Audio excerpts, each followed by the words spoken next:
할렐루야, 반갑습니다. 오늘은 사순절 네 번째 주일입니다. 이 시간 하나님께 경건한 마음으로 예배드리도록 하겠습니다.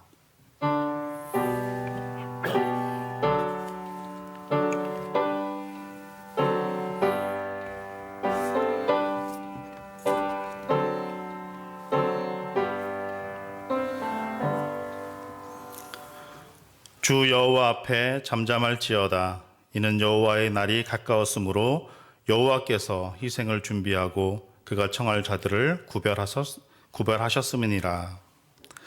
사랑하는 성도 여러분, 우리는 지금 거룩한 곳 하나님의 영적인 임재가 머무는 장소에 들어와 있습니다. 마음과 영혼의 문을 열고 귀 기울여 하나님의 음성을 들으십시오. 1분 정도 깊은 묵상의 기도를 드리겠습니다.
예수님의 위대하신 희생으로 인간을 구원하신 아버지 하나님, 죄인을 속량시키시기 위해 독생자 예수를 이 땅에 보내시어 하늘의 미랄처럼 땅에 떨어져 희생하게 하심을 감사드립니다. 그 사랑에 본받아 저희도 가장 낮은 곳에서 하나님과 주님의 몸된 교회를 섬기게 하시고, 아직도 하나님을 믿지 않는 사람들에게 삶에서 희생의 모범을 보여 그들도 예수님을 믿어 구원의 길로 인도하여 주옵소서. 오늘도 한 주간 살아갈 길과 생명의 말씀을 주시옵고 그 힘으로 살아가도록 인도하여 주옵소서. 예수님의 이름으로 기원하옵나이다. 아멘. 다 같이 일어나셔서 임재 하나님의 문을 여셔서 찬양하도록 하겠습니다.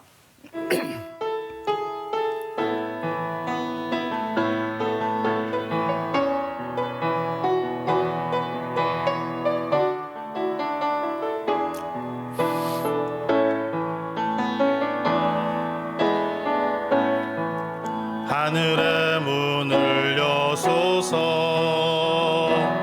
이곳을 주목하소서. 주를 향한 노래가 꺼지지 않으니 하늘을 열고 보소서. 이곳에 임재하소서. 주님을 기다립니다. 기도의 향기가 하늘에 닿으니 주여 임재하여 주소서. 이곳에 오셔서 이곳에 앉으소서. 이곳에서 드리는 예배를 받으소서. 주님의 이름이 주님의 이름만이 오직 주의 이름만 이곳에 있습니다. 하늘의 문을 여소서 이곳을 주목하소서 주를 향한 노래가 꺼지지 않으니 하늘을 열고 보소서 이곳에 임재하소서 주님을 기다립니다. 기도의 향기가 하늘에 닿으니 주여 임재하여 주소서 이곳에 오셔서 이곳에 앉으소서 이곳에서 드리는 예배를 받으소서 주님의 이름이 주님의 이름만이 오직 주의 이름만 이곳에 있습니다. 이곳에 오셔서 이곳에 앉으소서 이곳에서 드리는 예배를 받으소서 주님의 이름이 주님의 이름만이 오직 주의 이름만 이곳에 있습니다.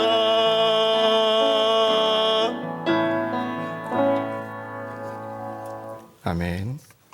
서신 채로 머리 숙여 감사와 참회의 기도를 드리겠습니다. 우리를 고치시고 치유하시는 아버지 하나님, 우리에게 생명도 주시고 은혜도 주시고 인생도 주셔서 감사드립니다. 가정도 주시고 자녀도 주시고 일터도 주셔서 감사합니다.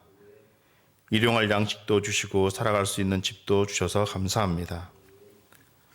그러나 이 모든 것이 감사인데 감사하지 못하며 살았습니다. 기도해야 하는데 기도하지 못했습니다. 말씀을 붙들고 살아야 하는데 말씀을 멀리했습니다. 신앙으로 살아야 하는데 신앙으로 살지 못했습니다. 신앙의 가치관으로 판단하고 선택하고 행동해야 하는데 그렇게 살지 못했습니다. 신앙이 머리에 있고 가슴에는 없었습니다. 믿음이 주일에는 있고 평일에는 없었습니다. 알면서도 실천하지 않는 우리의 죄, 이중적인 삶을 살았던 우리의 죄, 진리의 빛으로 살지 못했던 우리의 죄, 다시 한번 우리의 죄를 주님의 보혈로 씻겨주시고 우리의 마음과 영혼을 정결하게 하옵소서. 오직 예수, 오직 믿음으로 살아가는 저희들 될 수 있도록 인도하여 주옵소서. 지금은 하나님과 나만이 아는 은밀한 죄를 생각하며 우리 구주 예수 그리스도의 이름으로 묵묵히 참회의 기도를 계속하여 드립니다. 아멘.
이제 그리스도 예수 안에 있는 자에게는 결코 정죄함이 없나니 이는 그리스도 예수 안에 있는 생명의 성령의 법이 죄와 사망의 법에 해방하였음이라. 아멘. 자리에 앉으셔서 교독문 127번 사순절 4번을 교독하도록 하겠습니다. 여호와를 자기 하나님으로 삼은 나라 곧 하나님의 기업으로 선택된 백성은 복이 있도다.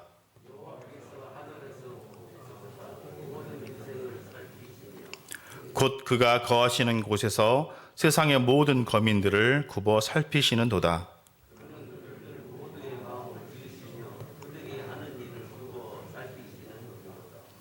많은 군대로 구원 얻은 왕이 없으며 용사가 힘이 세어도 스스로 구원하지 못하는도다.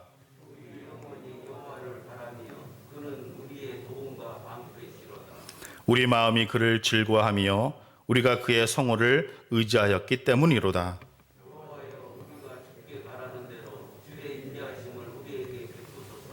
아멘. 다 같이 사도신경으로 우리의 신앙을 고백합니다. 나는 전능하신 아버지 하나님, 천지의 창조주를 믿습니다. 나는 그의 유일하신 아들, 우리 주 예수 그리스도를 믿습니다. 그는 성령으로 잉태되어 동정녀 마리아에게서 나시고 본디오 빌라도에게 고난을 받아 십자가에 못 박혀 죽으시고 장사된 지 사흘 만에 죽은 자 가운데서 다시 살아나셨으며 하늘에 오르시어 전능하신 아버지 하나님 우편에 앉아 계시다가 거기로부터 살아있는 자와 죽은 자를 심판하러 오십니다. 나는 성령을 믿으며 거룩한 공교회와 성도의 교제와 죄를 용서받는 것과 몸의 부활과 영생을 믿습니다. 아멘. 91장입니다. 다시 한번 죄송합니다.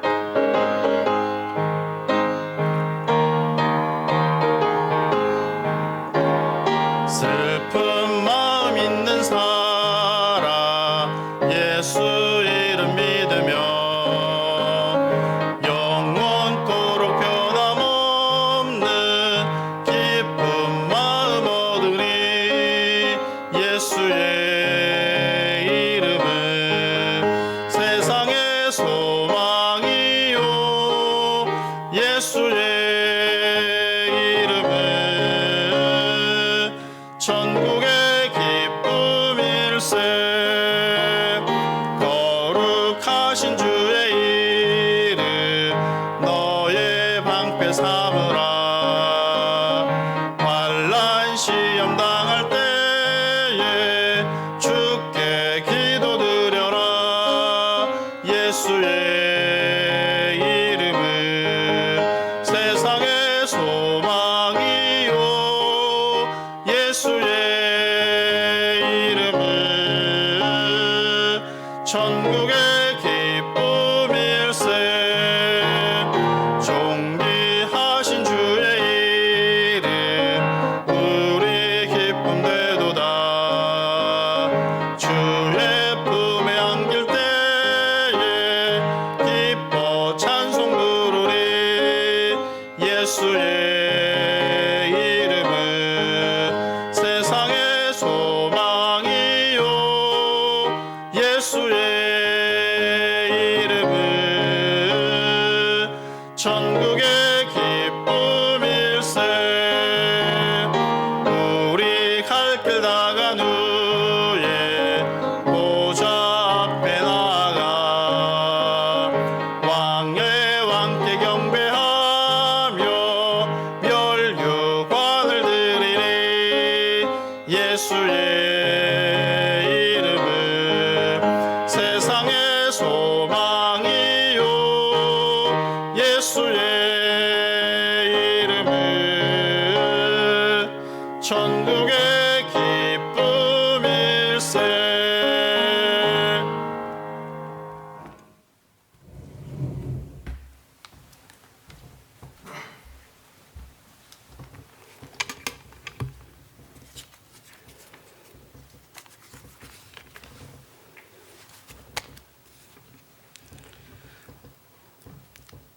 사랑과 은혜가 많으신 하나님 아버지 감사합니다.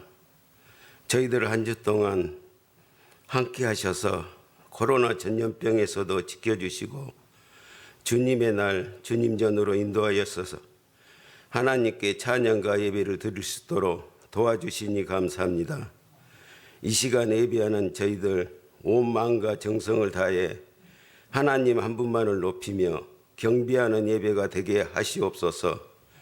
예루살렘을 보며 탄식하셨던 주님이 이 나라를 보면서도 울며 탄식하며 계실 것입니다. 총체적 혼란에 빠져 있는 이 나라를 불쌍히 여겨 주시옵소서. 얽힌 실타래처럼 꼬여 있는 문제들이 풀어질 기미가 보이지 않습니다. 보수와 진보가 대립하고 빈부의 경제적 차이가 깊어지며 세대 간의 갈등이 계층 간의 갈등들의 골이 점점 깊어져 가고 있습니다. 문화 속에서는 하나님을 찾아볼 수도 없고 소돔과 고모라의 시대처럼 음란하고 세속화되어 있습니다. 하지만 하나님이 이 나라의 왕으로 임재하실 때 돌파구가 보이지 않는 국가적인 문제들도 하나하나 풀릴 줄을 믿습니다. 하나님 이 나라 위에 하늘의 은총을 부으심으로 다시금 일어서게 하시옵소서. 이 시간 말씀 전하시는 목사님이 함께 하셔서 말씀 전하실 때에 권능의 말씀으로 말씀 듣는 저희들 말씀 들을 때 하나님의 음성을 듣게 하시고 한 주 동안 세상 속에서 말씀에 순종하며 살게 하옵소서. 특별히 고통 중에 있는 한우들 위에 치료에 우리 주님이 찾아주셔서 위로하고 안수하셔서 깨끗이 치료하여 주옵소서. 오늘도 교회를 위하고 예배를 위하여 보이지 않게 수고하신 모든 분들 위해 축복하여 주시옵소서. 언제나 우리의 든든한 방패가 되어주시는 거룩하신 예수님의 이름으로 기도합니다. 아멘. 하늘에 계신 우리 아버지의 이름을 거룩하게 하시며 아버지의 나라가 오게 하시며 아버지의 뜻이 하늘에서와 같이 땅에서도 이루어지게 하소서. 오늘 우리에게 일용할 양식을 주시고 우리가 우리에게 잘못한 사람을 용서해 준 것 같이 우리의 죄를 용서해 주시고 우리를 시험에 빠지지 않게 하시고 악에서 구하소서. 나라와 권능과 영광이 영원히 아버지의 것입니다. 아멘.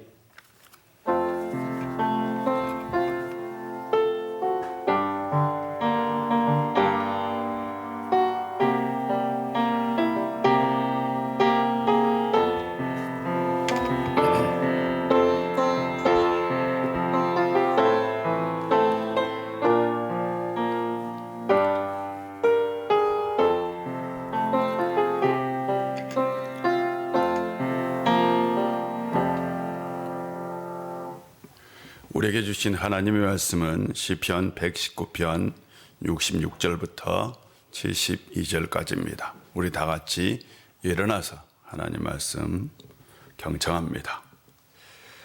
내가 주의 계명들을 믿었사오니 좋은 명철과 지식을 내게 가르치소서. 고난 당하기 전에는 내가 그릇 행하였더니 이제는 주의 말씀을 지키나이다. 주는 선하사 선을 행하시오니 주의 율례들로 나를 가르치소서. 교만한 자들이 거짓을 지어 나를 치려하였사오나 나는 전심으로 주의 법조들을 지키리이다. 그들의 마음은 살쪄서 기름 덩이 같으나 나는 주의 법을 즐거워하나이다. 고난당하는 것이 내게 유익이라. 이로 말미암아 내가 주의 율례들을 배우게 되었나이다. 주의 입의 법이 내게는 천천 금은보다 좋은 이이다. 아멘. 주의 이름으로 축복합니다. 한 주간 평안하고 건강하게 살 수 있는 성도님들 되시기를 바랍니다. 목요일에 잠깐 길을 가는데 어떤 아주 키가 작은 한 여인을 보게 되었어요. 아마 박나래 씨보다 작은 분 같아요. 아주 키가 작았고요. 얼굴은 평범한 여인이었어요. 제가 보기에 한 140cm 정도? 그것보다 좀 작은 것 같아요. 문득 이런 생각이 들었어요. 저분의 삶은 어떨까? 어쩌면 힘든 삶을 살았으리라 라는 생각이 그냥 저의 생각이에요. 우리 사회는 외모 지상주의 사회입니다. 눈에 보이지 않는 것보다는 눈에 보이는 것이 더 중요한 사회입니다. 그래서 사람을 외적으로 평가하지요. 그냥 지극히 저 개인적인 생각이었어요. 어쩌면 저분 인생살이 참 힘들었으리라. 이런 생각을 하게 된 이유는 또한 딸의 얘기 때문입니다. 딸 아이 친구가 어떤 가게에 매니저로 일을 하고 있대요. 그런데 그 가게는 몇 명의 청년들이 아르바이트를 하는 거예요. 그런데 사장이 대뜸 하는 얘기가 아르바이트 학생들 내년에는 시급 4,000원으로 계약을 하겠다라는 거예요. 시급 9,160원이 너무나 비싸다라는 겁니다. 내년부터 나라에서 최저임금제를 없앤다고 했으니 나도 최저임금제 적용하지 않고 계약하겠다라고 아예 엄포를 놓은 거죠. 친구가 사장의 말을 듣고 충격을 받아서 일을 그만둘까라고 생각하고 있다고 합니다. 가게가 장사가 잘 되는데 그렇게 말하는 사장이 이해할 수 없었던 거죠. 시급 9,160원으로도 혼자 살기 빠듯한 인생입니다. 그런데 4,000원으로 살기에는 너무나 힘들죠. 힘이 없는 청년들에게, 가진 것이 없는 청년들에게, 부모의 빽이 없는 청년들에게 이 세상의 삶은 가혹할 수 있습니다. 누구든지 불법으로 재산을 늘려 수십억의 현금을 소유할 수 있고 수십억의 강남 아파트에서 살 수 있는 세상입니다. 검사도 힘이 있는 자에게는 법과 원칙대로 공정하게 기소하지 않습니다. 판사도 가진 자에게는 법과 원칙대로 공정하게 판결하지 않습니다. 그래서 우리가 사는 세상은 부자는 더 잘 살게 되고 가난한 사람들은 더 가난하게 되는 빈부의 격차가 확대되고 있는 세상입니다. 이런 세상에서 인생살이 쉬운 사람보다는 어려운 사람이 훨씬 더 많을 겁니다. 여러분의 인생살이는 어때요? 소득의 불균형이 심각해지는 이런 세상에서 우리는 길을 잃고 꿈도 잃고 신앙도 잃고 살아갑니다. 인생살이 힘들어 하나님의 소리 들리지도 않고 하나님의 사랑이 보이지도 않습니다. 그래서 하나님 위에서 인생의 만족을 얻으려고 합니다. 돈에서, 성공에서, 관계에서, 쾌락에서, 욕구에서, 취미에서 인생의 만족을 얻으려고 합니다. 우리가 인생살이 힘들다고 이렇게 살아야 할까요? 시편 119편은 시편 중에서 가장 긴 시편입니다. 119편은 우리의 인생살이에 대한 말씀이기도 합니다.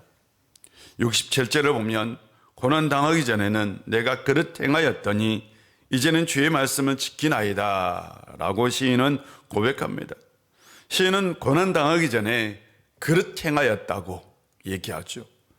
그릇 행하였다라는 이 원어는요, 길을 잃었다, 죄를 지었다라는 뜻입니다. 그가 고난을 당하기 전에는 인생의 길을 잃었던 사람이에요. 인생 되는 대로 살았던 사람입니다. 말씀도 필요 없고 내 마음대로 내 마음껏 세상을 살았던 사람이에요. 그래서 죄에 빠지기도 했죠. 꼭 우리네 인생 같지 않습니까? 그러나 이제는 고난을 겪은 후에는 주의 말씀을 지켰다라고 고백합니다. 이것은 고난받은 것을 강조하는 것이 아니라 고난받은 이후 변화된 삶을 강조하고 있습니다. 중요한 건 고난이 그의 삶을 바꾸는 원동력이 되었다라는 거죠. 모든 고난, 모든 고통이 삶을 바꾸지는 않습니다. 고난받은 후에 인생이 더욱 침체되기도 하고 더 깊은 수렁에 빠지는 사람도 있습니다. 그러나 시인에게 고난은 삶을 바꾸는 변화의 터닝 포인트가 되었다. 이런 게 중요한 거죠. 여러분의 인생도 그렇게 되기를 바랍니다. 68절을 보면 주는 선하사 선을 행하시오나 주의 인류들로 나를 가르치소서라고 얘기합니다. 시인은 하나님의 선하심을 전혀 의심하지 않습니다. 하나님은 항상 옳으시다라는 거죠. 우리의 눈으로는 도저히 이해할 수 없는 고난이나 고통, 불행이나 역경이 있습니다. 때로는 하나님의 뜻, 하나님의 섭리를 이해할 수는 없습니다. 그래서 그때 우리가 기도해야 할 것은 주의 말씀으로 나를 가르치소서라는 기도입니다. 고난이나 고통이 올 때 항상 먼저 기도하시기를 바랍니다. 69절을 보면 고면한 자들이 거짓을 지어 나를 치려하였사오나 나는 전심으로 주의 법도들을 지키리이다.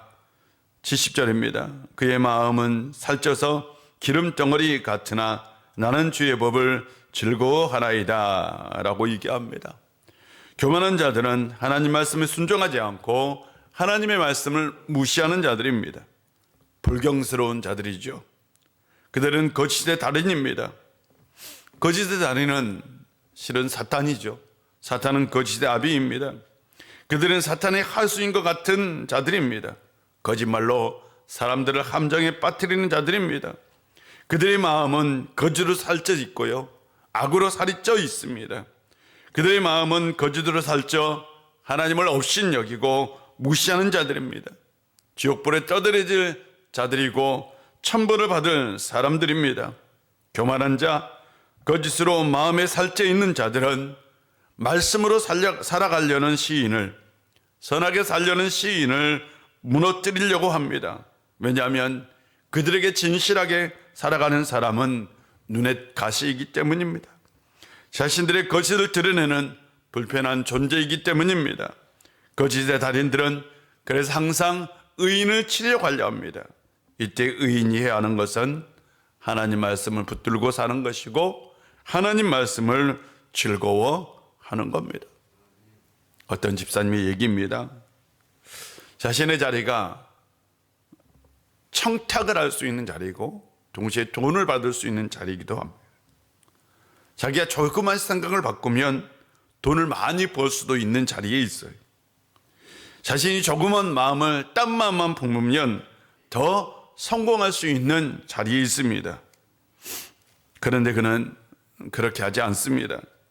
다른 사람들처럼 그냥 쉽게 살면 좀 편하게 살 수 있고요, 다른 사람처럼 좀 쉽게 살면 자신이 가진 실력으로 지금보다 더 나은 성공을 할 수 있는 사람입니다.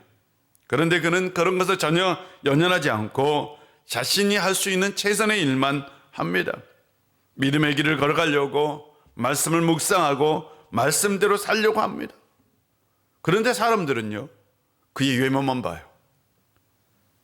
그의 외모를 보고 그의 모습을 평가합니다. 그의 내면을 보지 않습니다. 저는 그의 내면을 보면서 거짓에 저항하는 모습을 보았어요. 불의에 저항하는 모습을 보았습니다. 말씀으로 살려고 치열하게 싸우는 모습도 보았습니다. 그의 인생 하나님이 보시기에 얼마나 눈부실까요? 71절 72절을 보면 고난당하는 것이 내게 유익이라 이로 말미암아 내가 주의 율례들을 배우게 되었나이다. 주의 입의 법이 내게는 천천 금은보다 좋으니이다 라고 시인은 고백합니다. 고난받는 것이 유익이다. 믿음의 사람들이 해야 할 고백이지요. 시인에게 고난받은 것이 유익이 되는 건 고난을 통해서 주의 말씀을 배웠기 때문입니다. 그에게 하나님의 말씀은 그래서 천천의 금은보다 더 좋은 것이 되었습니다. 여러분, 천천이요, 100만을 얘기합니다. 하나님의 말씀이 100만 개의 금은보다 더 좋다는 얘기죠. 자본주의 사회에서 돈이 최고의 힘입니다. 저는 몇십만 원 때문에 신앙이 무너지는 것을 돈 앞에서 신앙이 속절없이 무너지는 걸 보았습니다. 돈의 힘의 앞에 믿음은 아침에 있다가 그냥 사라지는 안개처럼 사라지더라고요. 그런 세상에서 천천의 금보다 하나님이 더 좋다라고 고백할 수 있을까요? 그런데 하나님 말씀만이 우리의 인생을 눈부시게 빛나게 할 수 있다라는 것이죠. 어릴 적 이발소마다 만종이라는 그림이 걸려 있었어요. 이게 밀레의 그림입니다. 밀레는 프랑스 화가이고 이삭 죽기, 만종, 씨 뿌리는 사람, 저게 지금 씨 뿌리는 사람이에요. 등 농부의 일상적인 삶을 그린 작가로 유명합니다. 밀레가 씨 뿌리는 사람이라는 그림을 그릴 때 1850년이었어요. 빅토르 유고의 소설을 보면 1800년대 프랑스는 대혼란의 시기였습니다. 역사적으로 1848년 2월 프랑스에서 그 유명한 프랑스 혁명이 일어나요. 그래서 왕정이 무너지고 공화정이 들어섭니다. 그런데 여전히 정치는 불안합니다. 귀족들은 농민과 노동자들이 언제든 혁명에 뛰어들 수 있는 불운한 계층이라고 여기고 있었어요. 그때 밀레가 저 그림, 씨 뿌리는 자라는 그림을 그렸어요. 귀족들이 난리가 났어요. 귀족들이 밀레가 혁명의 씨를 뿌리고 사람들을 선동한다고 강하게 비난을 했던 거예요. 저 그림이 그렇게 보이세요? 여러분, 1857년 밀레는 저녁 노을이 지는 들녘에 한 농부가 고개를 숙인 채로 기도하고 있는 모습을 그렸습니다. 저게 바로 만종이라는 그림이에요. 멀리 보이는지 모르겠어요. 멀리 보이는 교회당이 정지된 신성한 평화를 보여줍니다. 이 그림이 참 아름다운 그림이죠. 그래서 우리 어렸을 때 이발소에 많이 걸려 있었어요. 그러나 이 그림에는 숨겨진 비밀이 있습니다. 밀레의 만종은 하루 일을 마친 부부가 교회 종소리를 들으며 기도하는 평화로운 농촌의 모습을 그린 것이 아닙니다. 농부의 발밑에 바구니가 놓여 있는데요. 그 바구니는 시감자가 들어있어요. 그런데 밀레가 처음 그림을 그릴 때에 그 바구니에는 아기의 시체가 들어있었답니다. 부부는 대혼란의 시기, 삶의 혹독함, 배고픔을 참고 겨울이 지나 봄이 오기를 기다리고 있었습니다. 하지만 부부의 아기는 배고픔을 이겨내지 못하고 죽었습니다. 그렇게 죽은 아기를 위해 마지막으로 부부가 기도하는 모습을 그린 그림이 만종입니다. 그 그림을 다 그리고 밀레가 그 그림을 친구에게 보여주었어요. 친구가 충격을 받는 거예요. 그리고 우려를 했어요. 아기의 그림을 넣지 말자. 너무나 충격적이다. 밀레는 고심 끝에 아기 대신 감자를 그려 넣었습니다. 훗날 프랑스의 유명한 화가 실바도르 달리는 밀레의 그림은 평화로운 이미지가 아니라는 것을 발견했어요. 이에 프랑스 누브르 미술관이 자외선 작업을 통해 밀레의 그림에서 감자의 자루가 초벌 그림에서는 어린아이의 관이었음을 밝혀냈습니다. 농부에게 시감자는 아무리 배가 고파도 먹어서는 안 되는 겁니다. 장로님 맞죠? 시감자는 아무리 배가 고파도 애가 죽어가도 먹어서는 안 되는 게 이 시감자예요. 부부에게 배고픔의 시련은 혹독했고 감자를 이렇게 힘을 좀 살아가는 그 아이를 잃었던 겁니다. 그의 봄밭에서 그들이 드린 첫 번째 기도는 풍년을 기원하는 기도가 아니라 자신들의 죽은 아이를 위한 기도였던 겁니다.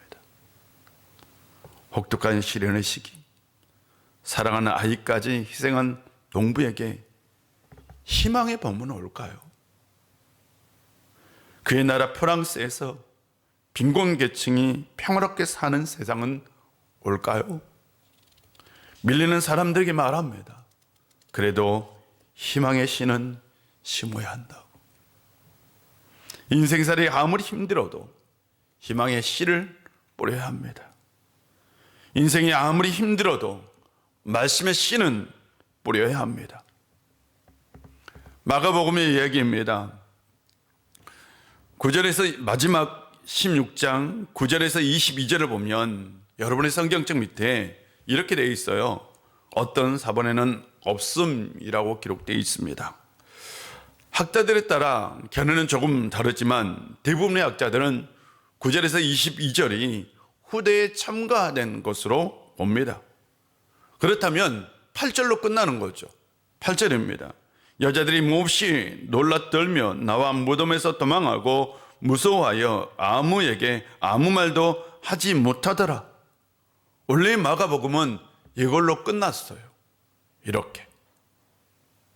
이게 마가복음의 끝이에요. 안식 후 첫날 막달라 마리아와 야고보의 어머니 마리아와 살로메가 아침 일찍 무덤을 갔어요. 돌이 이미 굴려 있었고요. 그녀들은 무덤 안에 들어가 흰옷 입은 한 남자를 보았어요. 당연히 천사죠. 그 천사가 이렇게 말합니다. 가서 그 제자들과 베드로에게 그가 너희보다 앞서서 먼저 갈릴리로 가신다고 말을 하거라. 그가 너희에게 말한 대로 거기에서 너희가 그를 보게 될 것이다. 주님께서 잡히시기 전에 제자들에게 내가 살아난 후에 너희보다 먼저 갈릴리로 갈 것이다 라고 말씀을 하셨어요.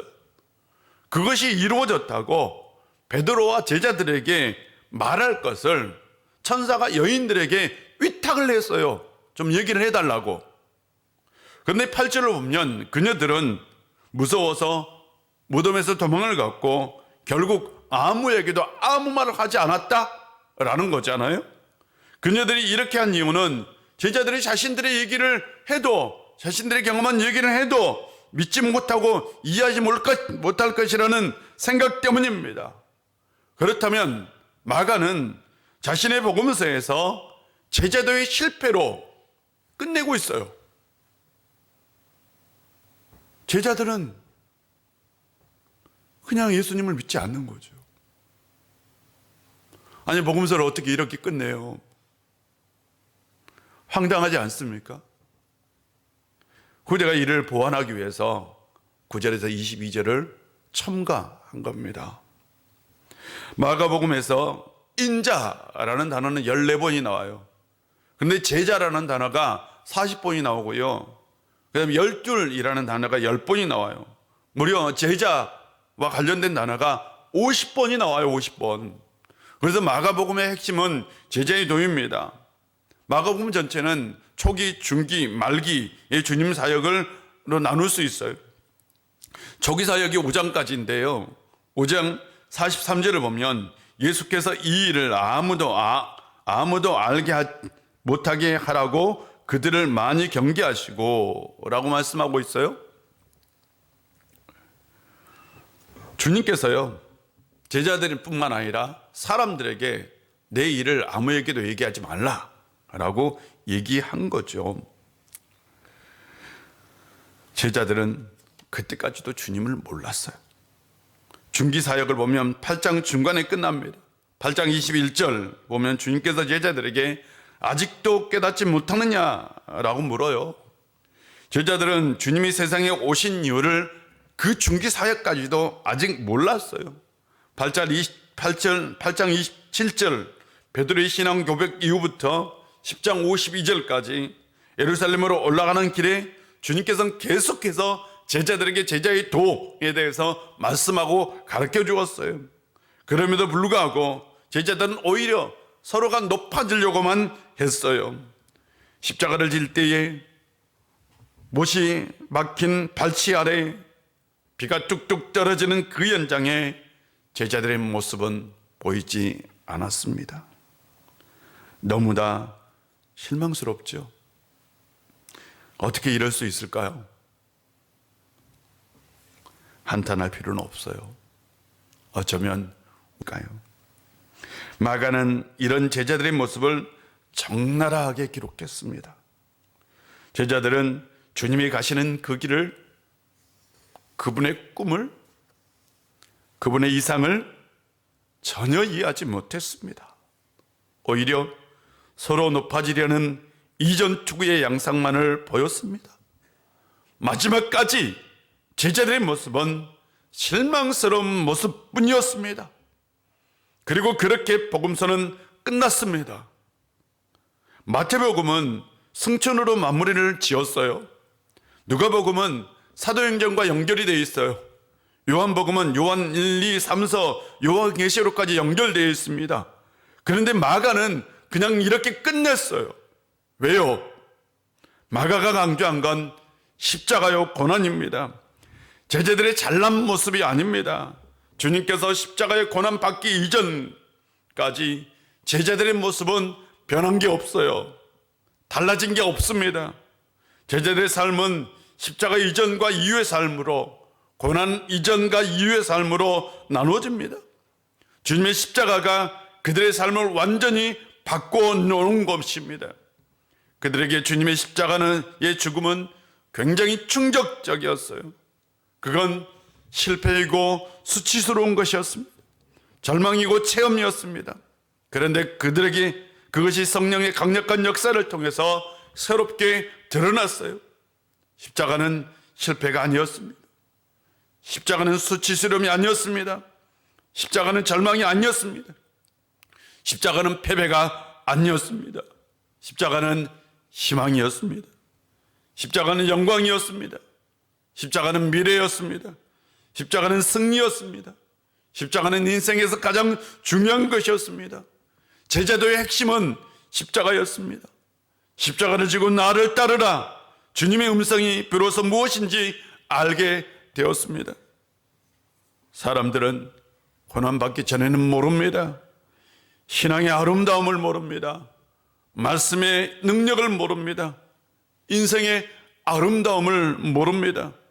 그러다가 고난을 받은 후 성령님의 조명을 통해서, 깨달음을 통해 비로소 알게 됩니다. 신앙이 얼마나 아름다운 것인지를, 말씀이 얼마나 능력이 있는지를, 믿음이 얼마나 위대한지를, 그리고 인생이 얼마나 아름다운지를 알게 됩니다.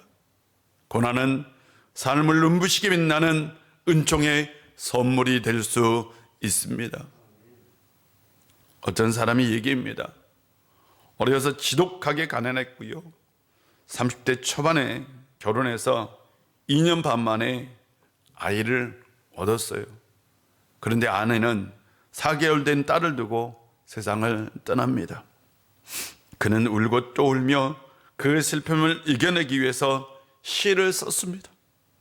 얼마 후 직장에서 쫓겨났고 바른 일을 하다가 감옥에 가게 되었습니다. 40대 후반에 병이 찾아왔어요.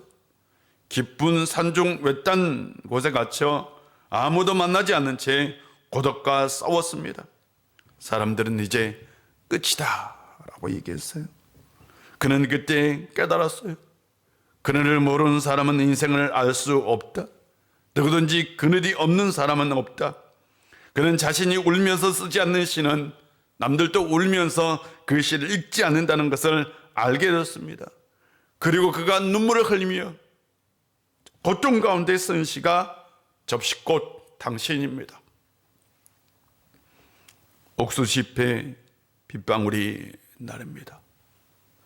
오늘 또 하루를 살았습니다. 낙엽이 지고 찬바람이 부는 때까지 우리에게 남아있는 날들은 참으로 짧습니다. 남녀한 살림의 한 구석을 같이 꾸려오는 동안 당신은 벌레 한 마리 죽일 줄 모르고 약한 얼굴 한 번 짓지 않으며 살려 했습니다. 그러나 당신과 내가 함께 받아들여야 할 남은 하루의 하늘은 끝없이 밀려오는 가득한 먹장 구름입니다. 지금은 국회의원이 된 도종환 시인의 이야기입니다. 그래서 정호선 시인은 나는 그늘이 없는 사람을 사랑하지 않는다라고 얘기했습니다. 고난이 없는 인생은 찬란하게 빛나지 않습니다. 고난이 없이 평생을 산 사람이 어떻게 남의 고통을 이해할 수 있겠습니까? 가난이 없이 평생을 산 사람이 어떻게 남의 가난을 이해할 수 있겠습니까? 저는 직접 보았어요. 평생 태어나면서부터 부자로 산 사람을 봤어요. 절대 그 사람은 가난한 사람을 이해하지 못하더라고요. 절대 이해할 수 없어요. 내가 그 상황에 되어보지 않고는 그 상황을 이해하는 건 불가능합니다. 고난이 올 때에, 고통이 올 때에 어떻게 사느냐가 중요합니다. 어떻게 사느냐가 눈부시게 아름다운 인생을 만드는 겁니다. 고난의 삶을 산다고, 고통의 삶을 산다고 누구나 다 눈부시게 아름다운 인생이 되는 건 아닙니다. 만종, 저녁 무렵에 교회에서 치는 종입니다. 만종은요, 어둠이 시작되는 것을 알리는 종소리가 만종입니다. 만종 소리를 들으며 아기의 시체를 바구니에 담아놓고 부부는 어떤 기도를 했을까요? 밀레는 백성들의 가난과 고통과 시련과 억압이 끝나기를 바라는 희망을 이야기하고 있는 것입니다. 죽은 아이를 땅에 묻고 기도하는 부부의 모습은 아들을 십자가에 매달아 놓고 구원의 희망을 씨를 뿌리는 하늘 아버지의 모습이 아닐까요? 가난 가운데서 살아도, 고통 가운데 신음하며 살아도 우리의 인생은 눈부시게 아름답게 빛날 수 있습니다. 김희자 씨가 명연기를 했던 눈이 부시게라는 드라마가 있었어요. 인생의 깊이가 있는 드라마예요. 나중에 기회가 되면 꼭 한번 보시기를 바랍니다. 이 드라마에 이런 대사가 나와요. 내 생각에는 오로나는 에러야. 내가 옛날에 어디선가 읽어보았는데 오로나는 원래 지구 밖에 있는 자기장인데 어쩌다 보니 북극으로 흘러 들어왔다는 거야. 그 말인즉 오로나는 창조주가 의도한 대로 만들어진 게 아니라 어쩌다 보니 만들어진 에러다 이거지. 나 같은 거네. 근데 너무 아름답다는 거야. 그 에러가 에러인데도 에러도 아름다울 수 있어. 눈물 나게. 우리의 인생에 에러가 있어도 눈부시게 아름다운 인생이 될 수 있습니다. 에러가 많은 인생도 하나님 안에서 눈부시게 아름다운 인생이 될 수 있습니다. 사랑하는 성도 여러분, 말씀을 붙들고 삽시다. 그날에 우리가 눈부시게 아름다울 겁니다. 그날에 주님께서 잘했다, 수고했다 인정해 주실 겁니다. 한 주간 인생살이 힘들어도 주의 말씀 붙들고 하나님 의지하며 삽시다. 기도하겠습니다. 아버지 하나님, 오늘도 우리 가운데 함께해 주시고 은혜 주셔서 감사합니다. 우리의 인생 가운데 오셔서 우리의 힘든 인생살이 가운데 오셔서 우리가 하나님을 의지하고 하나님 말씀 붙들고 살게 하여 주옵소서.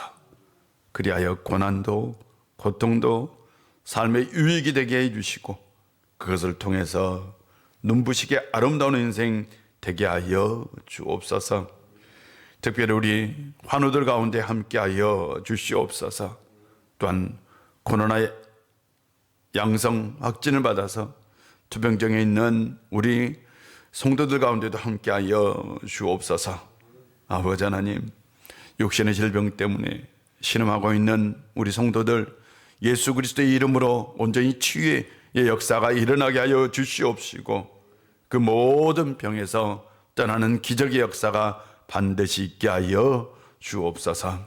한 주간 우리의 삶 가운데 함께해 주시고 평안을 허락하여 주옵소서. 예수님의 이름으로 기도합니다. 아멘. 우리 다 같이 일어나서 찬송합니다.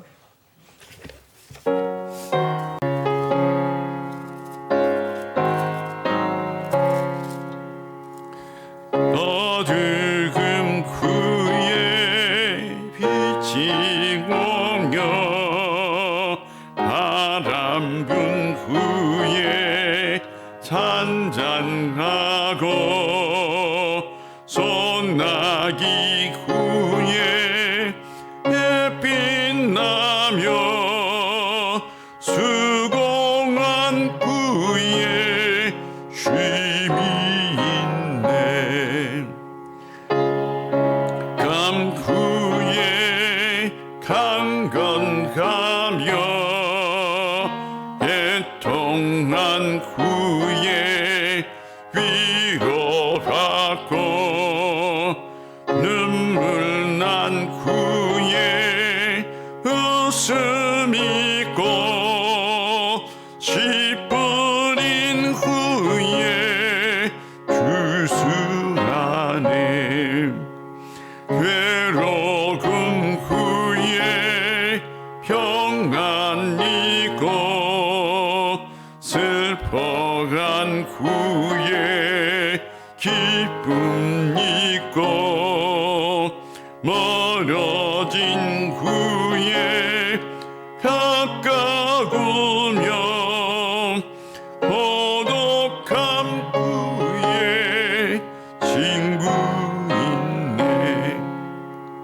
고생한 후에 기쁨 있고 십자가 후에 영광 있고 죽음 온 후에 영생하니 이러한 도가 진리로다.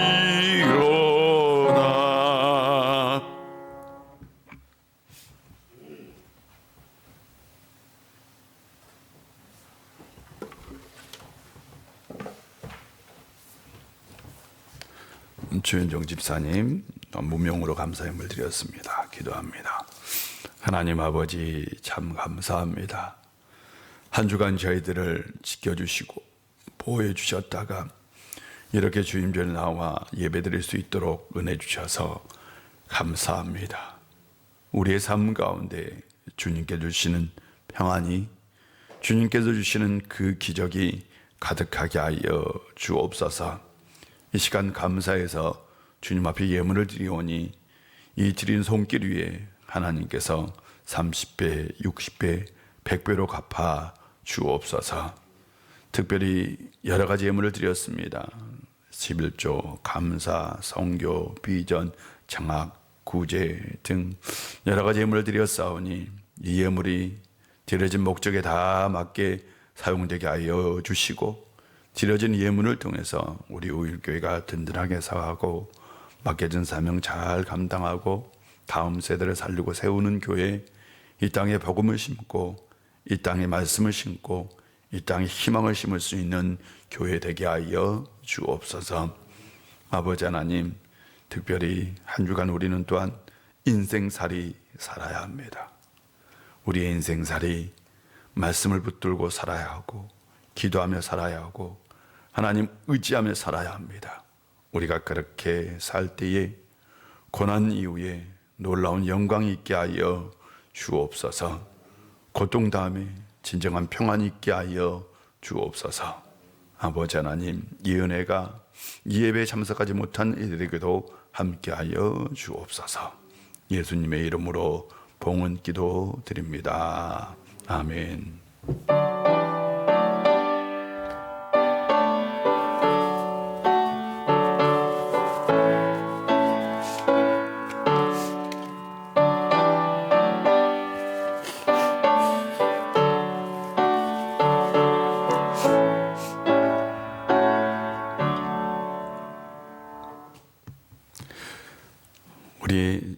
자리에 앉아주시고요. 교회 소식을 전해드리겠습니다. 나머지 간구는 다 주보를 참고해 주시면 되겠고요.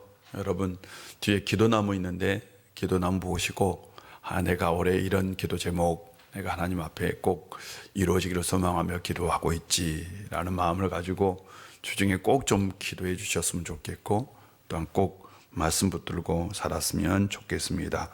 우리 황수자 권사님 화요일날 심장 수술을 해요. 그래서 수술 잘 될 수 있도록 기도해 주시고 지난주에 3부 예배 때 우리 청년 조아라 청년이 등록해 주셨어요. 예, 청년이 등록해 주셨는데 참 감사한 것 같아요. 이런 시기에도 등록한 청년이 있어서 참 고마워요. 우리 청년 보시면 꼭 인사 잘해 주셨으면 좋겠습니다. 나머지 간거는 참고해 주시고 둘이 다 같이 일어나셔서 우리는 오직 예수 오직 믿음으로 살아야 합니다. 나는 오직 예수 오직 믿음으로 살겠습니다. 우리는 오직 예수 오직 믿음으로 살아야 합니다. 나는 오직 예수 오직 믿음으로 살겠습니다. 아멘.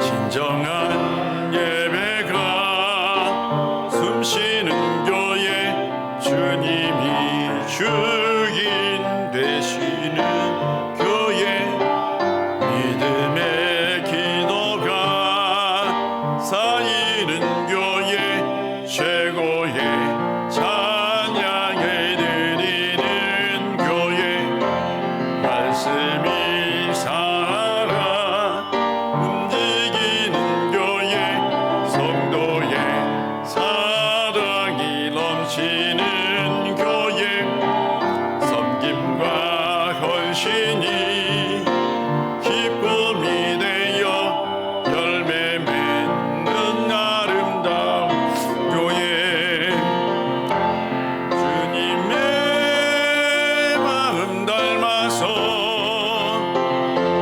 이웃을 사랑하는 교회 주님의 영광을 위해서 빛대신 주님 전하는 교회 사랑의 불꽃이 활짝 피어나 날마다 사랑에 빠지는 교회 주께서 사랑하는 우리 교회가 이런 교회 되게 하소서.